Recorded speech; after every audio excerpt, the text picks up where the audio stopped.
বাংলার স্বাদ, গুণে ভরা পুষ্টিকর এক প্লেট খাবার। আজ থাকছে সরিষা টমেটো দিয়ে ইলিশ, পাঁচফোড়ন দিয়ে বেগুন টমেটো সবজি ও সুগন্ধি মশলার মাখা আলুর দম।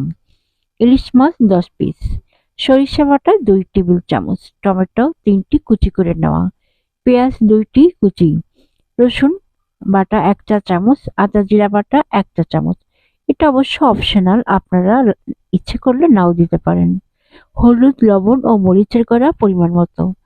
তেল ২ টেবিল চামচ। প্রথমে ইলিশ দিয়ে নিয়ে মশলা দিয়ে মেখে ১৫ মিনিট ম্যারিনেট করে রাখলাম। এবার তেল গরম হলে পেঁয়াজটা একটু ভেজে নিলাম আর টমেটো আর বাকি মশলা দিয়ে একটু ভেজে নিলাম। তারপরে মশলা মাখানো মাছটা মাছের মধ্যে দিয়ে পানি দিয়ে ঢেকে দিলাম। ১০ মিনিট রান্না করে নিলাম। এবার মাখা মাখা হলে নামিয়ে নিলাম।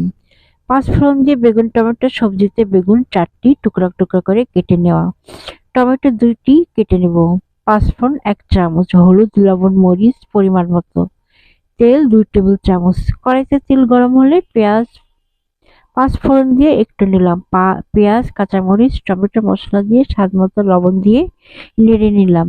এবার বেগুন দিয়ে নরম হওয়া পর্যন্ত ভেজে নিলাম।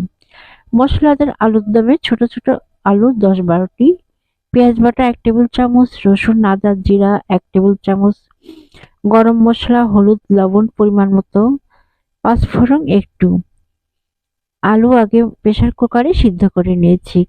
এবার তেল গরম হলে সব মশলা কষিয়ে আলুর দমটা দিয়ে দিলাম। ভালোভাবে মিশে গেলে ৫ মিনিট রান্না করে নামিয়ে নিলাম। ইলিশ মাছে আছে ওমেগা-৩ ফ্যাটি অ্যাসিড, প্রোটিন ও ভিটামিন ডি সমৃদ্ধ, যা হৃদযন্ত্র ও মস্তিষ্কের জন্য উপকারী।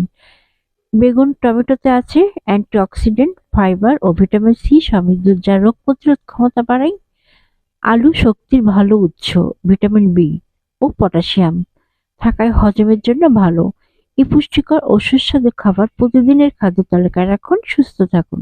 সুস্থতা মানে শুধু রোগমুক্ত থাকা নয়, বরং শারীরিক, মানসিক এবং আত্মিক প্রশান্তির একটি ভারসাম্যপূর্ণ অবস্থা। সোহানা ওয়েলনেস আপনাকে সেই ভারসাম্য খুঁজে পেতে সাহায্য করবে।